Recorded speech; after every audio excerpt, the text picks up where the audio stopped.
Hello everyone, कैसे हैं आप सब। आई होप कि आप लोग अच्छे होंगे और आपकी प्रिपरेशन भी अच्छी चल रही होगी। तो जैसा कि आप सब जानते हैं, सैटरडे संडे हमारे लाइव मॉक होते हैं अलग अलग प्लेटफॉर्म पर। तो उसमें से मैंने कुछ अच्छे क्वेश्चंस यहाँ पर लिए हैं। 3 से 4 क्वेश्चन हैं ये। तो चलिए फिर स्टार्ट करते हैं।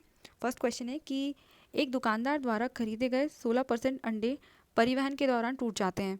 शेष अंडे बेचने पर दुकानदार ने 8% का टोटल प्रॉफिट अर्न किया। तो सबसे पहले हम लेके चलते हैं कि हम मान लेते हैं कि हम मान लेते हैं कि जो उस दुकानदार के पास 100 अंडे थे और एक अंडे का प्राइस था 1 रुपये। तो 100 अंडे का प्राइस कितना हो जाएगा? 100 अंडे का कॉस्ट प्राइस होगा 100 रुपये। ये हमने मान लिया है।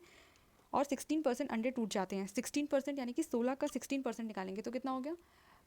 16 ही होगा। और बचे हुए अंडे कितने? 84। तो 16% जो है 16 यानी कि 100 में से 16 टूट जाते हैं और बचे हुए हैं केवल 84। ये वाले अच्छे अंडे हैं। ठीक है। फिर कहते हैं कि शेष अंडों पर, मतलब कि इस पर उसने ओवरऑल 8% का प्रॉफिट कमाया है। 8% यानी 8% का प्रॉफिट कैसे होगा? अगर किसी वस्तु का, किसी आर्टिकल का प्राइस अगर 100 रुपये है, उस पर 8% का प्रॉफिट है, इसका मतलब है कि उसका सेलिंग प्राइस कितना हो जाएगा? सेलिंग प्राइस होगा उसका 108 रुपये। और ये किस चीज़ का प्राइस है? 108 रुपये। ये है 84 एग्स का। 84 एग का प्राइस है 108।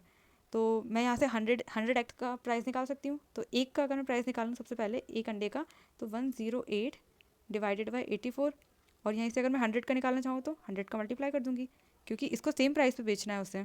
हमें निकालना है कि अगर ये अंडे टूटे नहीं होते, ये जो टूट गए ना अंडे 16, अगर ये टूटे नहीं होते तो कितना प्रॉफिट अर्न करता। तो यहाँ से मैं 100 अंडे का कॉस्ट सेलिंग प्राइस निकाल लेती हूँ। इसको सॉल्व कर लेते हैं। 12 से काटेंगे, ये 7 टाइम्स 12 9 बार में कट जाएगा। तो 100 का सेलिंग प्राइस आ गया है मेरे पास 900 डिवाइडेड बाय 7। ठीक है। अब अपने पास है 100 का सेलिंग प्राइस ये रहा, 100 का कॉस्ट प्राइस ये रहा। तो यहाँ से हम प्रॉफिट परसेंट निकाल सकते हैं। प्रॉफिट परसेंट निकालने के लिए क्या निकलना पड़ेगा? ये हो जाएगा 900/7 माइनस 100। तो ये हो जाएगा अपने पास 200/7। ये परसेंटेज में रहेगा। और ठीक है। तो परसेंटेज को अगर मैं हटाऊँ यहाँ से तो ये हो जाएगा 1/100। इससे ये कट जाएगा। और हम सभी जानते हैं कि 2/7 की वैल्यू कितनी होती है? 28 पॉइंट समथिंग कुछ, 28 पॉइंट, मुझे याद नहीं आ रहा अभी, मतलब 28 पॉइंट समथिंग इसका कुछ आंसर होता है। 28.56 के आसपास, हाँ 56। तो ये हमारा इसका आंसर हो जाएगा प्रॉफिट इसका। ठीक है। समझ में आ गया? तो इसमें सबसे पहले हमने क्या किया कि हमने मान लिया कि 100 एक्स थे हमारे पास और एक अंडे का प्राइस हमने मान लिया कि 100 रुपीज़ थी। ठीक है। तो फिर 8% का उसको प्रॉफिट चाहिए था। 8% का प्रॉफिट का मतलब है कि उसने 100 रुपये खर्च किए हैं, उसको 8% का प्रॉफिट मिल रहा है। मतलब 100 रुपये पर उसको 8 रुपये का प्रॉफिट मिल रहा है। यानी कि 84 अंडे बेचने पर उसको 108 रुपये में बिके वो अंडे। ठीक है। अगर एक अंडे का प्राइस निकालेंगे तो एक का प्राइस हम कैसे निकालेंगे? 108 डिवाइडेड बाई 84। इससे निकाल लेंगे। और फिर कहते हैं कि अगर ये शेष अंडे समान कीमत पर बेचते हैं, मतलब जो टूटे हुए अंडे हैं अब वो टूटते नहीं और इनको हम समान समान कीमत पर बेचते, तो उसका प्राइस बताना था। तो मैंने यहाँ से 100 का मल्टीप्लाई करके 100 का सेलिंग प्राइस निकाल लिया।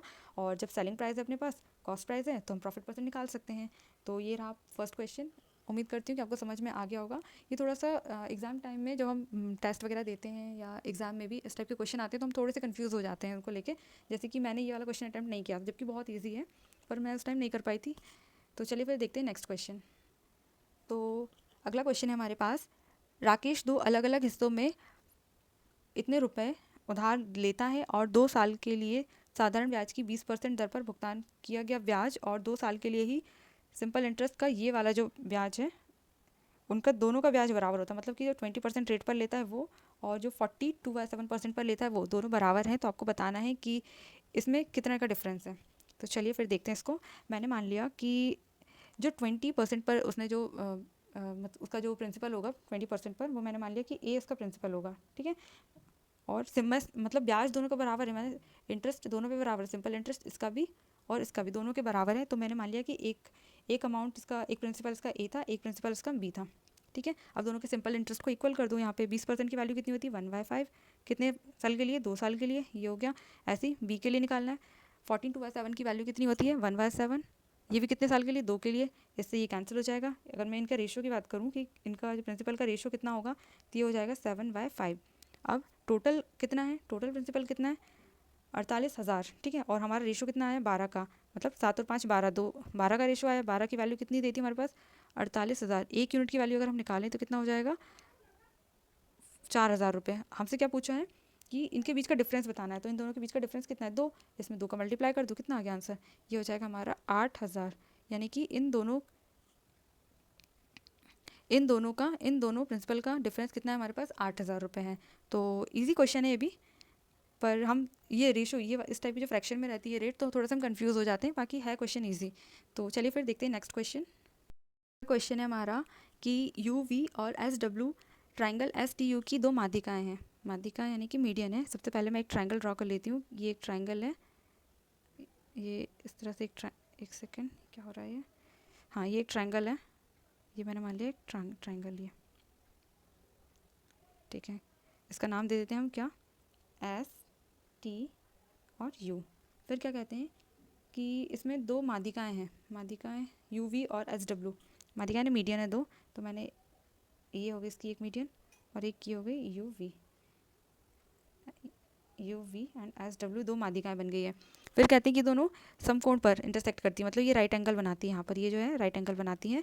तो आपको बताना है, क्या बताना है कि इसकी वैल्यू बताना है। और हमें दिया क्या क्या है, दिया है हमें इन दोनों मीडियन की लेंथ दे रखी है, तो इसकी वैल्यू बतानी है हमें। तो आप सबको पता है कि जब भी किसी ट्राइंगल में जैसे मैंने सब मान लिया कि एक ट्राइंगल है, ये ए बी सी एक ट्राइंगल है, इसकी मीडियन वाली ये हो गई और एक ये, जब ये तीनों जिस जगह पर इंटरसेक्ट करती हैं, तो ये जो हमारा सेंट्रॉइड होता है, केंद्रक जिसको कहते हैं, ये माध्यिकाओं को 2:1 में डिवाइड करता है, ठीक है। तो यहाँ पर इसकी फुल लेंथ कितनी दे रखी है, यूवी की लेंथ हमें दे रखी है कितना, 72। अगर यूवी की लेंथ है 72, तो 72 अगर हम इसमें देखेंगे, इसके तीन रेशो की वैल्यू दे रखी है 72, एक रेशो की वैल्यू निकालेंगे तो कितना हो जाएगा, 3 दूनी 6 और 3 चौको 12, मतलब 24। ये जो रहता है इस कोने से ये वाला रहता है 2 रेशो, ये रहता है 1 रेशो, तो इसकी वैल्यू कितनी हो जाएगी हमारी, इसकी हो जाएगी 48 और ये वाला हो जाएगा हमारा 24। सिमिलरली हम इसको भी देखेंगे, इसको हटा देते हैं यहाँ से। इसमें क्या होगा कि इसकी वैल्यू कितनी दे रखी है, एस डब्ल्यू की वैल्यू कितनी दे रखी है हमें दे रखी है 12। ये भी 3 यूनिट की वैल्यू है, 3 यूनिट की वैल्यू अगर ये है तो 1 यूनिट की कितनी हो जाएगी 14, तो ये वाली हमारी कितनी हो जाएगी 28 एंड ये होगा 14, ठीक है। इतना समझ में आ गया। तो चलिए फिर आगे देखते हैं। अब यहाँ पर हम सभी जानते हैं कि ये एक लाइन है, एक सीधी लाइन दिख रही है। अब ये अगर 90 है तो बचा हुआ एंगल भी कितना होगा, 90 होगा। क्यों, क्योंकि एक लाइन 90 डिग्री एंगल बनाती है इस तरह से, तो ये हो जाएगा 90। अब यहाँ पर देखना, मैं एक ट्राइंगल, इसको यहाँ पे ये वाला जो हिस्सा है ना, इसको यहाँ ड्रॉ कर रही हूँ। ये हो जाएगा सी, ये हिस्सा, ये सी है, डब्ल्यू और यू। सी डब्ल्यू की वैल्यू कितनी है 14, सी यू की वैल्यू कितनी 48, हमें यू डब्ल्यू निकालना है, ये वाली निकालनी है। तो इसको हम, अगर मैं इसको 7 × 2 लिखती हूँ और इसको क्या लिखें, इसको मैं 2 × अगर 24 लिख देती हूँ, तो हमें पता है कि एक ट्रिपलेट होता है हमारे पास 7, 24 और 25 का, तो इसका डबल है, तो यहाँ पे डबल लेके चल लो, कितना हो गया 50, तो ये हमारा 50 इसका आंसर हो गया। आई होप कि आप लोगों को समझ में आ गया होगा ये क्वेश्चन भी। इसमें हमने दो तरह की प्रॉपर्टी यूज़ की है, एक तो ये मीडियन वाली और एक ये लाइन वाली प्रॉपर्टी का। तो चलिए फिर देखते हैं अगला क्वेश्चन है कि इफ़ 12/√7 + √4 + √3 इज इक्वल्स टू, अगर ये दिया है तो हमें ए बी सी डी की वैल्यू फाइंड करनी है और इसमें पुट करना है, ठीक है। तो सबसे पहले जब भी आपको डिनोमिनेटर में रूट का टर्म कोई भी दिख जाता है तो हमें उसको रैशनलाइज करना रहता है। तो मैं यहाँ पर ये दो पेयर बना के कर रही हूँ, ठीक। ये हो जाएगा 12/√7 + √4 को मैं लिख सकती हूँ 2 + √3। रैशनलाइज करने का मतलब क्या होगा कि यहाँ ये वाला साइन चेंज हो जाता है, बाकी एज इट इज़ लिखना है। √7 - 2 + √3 और नीचे वही √7 - ये हो जाएगा T2 है 2 + √3, ठीक है। यहाँ पे हम a + b a - d का फॉर्मूला लगा देंगे। मैं ऊपर वाले को लिखूँगी एज इट इज़ 12√7 - 2 + √3, इसको एज इट इज़ लिख दिया। यहाँ पे फॉर्मूला लगा देंगे तो क्या हो जाएगा a² माइनस इसमें a + b के होल स्क्वायर का ना, तो ये हो जाएगा 4 + 4√3, ठीक है। ये हो जाएगा 7 से 7 कट गया, यहाँ बचेगा नीचे अपने पास -4√3, ठीक। इसको मैं हटा देती हूँ यहाँ से, ये थोड़ा ज़्यादा स्पेस ले रहा है, ठीक है। अब क्या बचा, 4 को इससे काट देंगे, 4 से इसको काट दिया 3 बार में, ठीक है। अब क्या होगा, माइनस साइन का ऊपर मल्टीप्लाई कर देती हूँ मैं, माइनस साइन का मल्टीप्लाई करूँगी तो हो जाएगा -3√7 और इसका भी मल्टीप्लाई करते जा रही हूँ, -3√7 माइनस यहाँ पे हो जाएगा प्लस, और 3 का अंदर करूँगी तो 6 + 6 नहीं 3√3 और अपॉन में बचेगा √3, ठीक है। तो मैं इसको यहाँ से इसको भी हटा देती हूँ, हौच पौच हो जाता है वो, ये बचेगा √3। अब इसको सॉल्व कर लेंगे, कैसे करेंगे, अलग अलग अपॉन में ले लेंगे इनको। तो अगर मैं इसको सॉल्व करती हूँ यहाँ से, इसको इससे किया तो ये 3 को हम लिख सकते हैं √3 इंटू √3। तो यहाँ बचेगा मेरे पास माइनस का √3, यहाँ बचेगा एक सेकेंड, माइनस का √3 इंटू √7 ये बच जाएगा। इसको सॉल्व करूँगी तो 6 को मैं क्या लिख सकती हूँ, 2 इंटू √3 इंटू √3 लिख सकती हूँ। तो एक √3 से √3 कट जाएगा, यहाँ बचेगा 2 √3 और √3 से ये कैंसिल हो गया ये। अब मेरे पास ये आ गया। अब मुझे ए और ए बी सी की वैल्यू निकालनी है। ए बी सी की वैल्यू कैसे निकालेंगे, सबसे पहले देखोगे ए का ए हो जाएगी अपने पास 3, ए की वैल्यू हो जाएगी 3, क्योंकि इसका ये हो जाएगा 1 का कोफिशिएंट है यहाँ पे, ठीक है। √2 का कोफिशिएंट दिख रहा है कोई यहाँ पे तो नहीं दिख रहा, मतलब बी की वैल्यू हम लिखेंगे 0। सी की वैल्यू क्या है, सी की वैल्यू है √3 का कोफिशिएंट, ये है √3 का कोफिशिएंट, ठीक। कितनी है, 2 हो जाएगी। और अगर मैं देखूँ डी की वैल्यू कितनी है, -√7 का कोफिशिएंट, मतलब कि √3 हो जाएगा। अब यहाँ से वैल्यू रख दो, इनकी वैल्यू रखेंगे ए बी सी की वैल्यू, ए बी सी की वैल्यू रखा तो ए की वैल्यू कितनी है 3 प्लस 0 का स्क्वायर करेंगे तो वो तो चलो 0 हो गया, इसको हटाओ, ये 0 हो गया। सी की वैल्यू कितनी है अपने पास 2 + 3, ठीक। ये हो जाएगा 3 इंटू 3 और 2 5, ये हो गया अपने पास 15, मतलब इसका आंसर आ गया 15। तो आई होप कि आप लोगों को समझ में आ गए होंगे। चलिए फिर देखते हैं अगले वीक के मॉक कैसे रहते हैं, उनके कॉन्सेप्ट कैसे रहते हैं।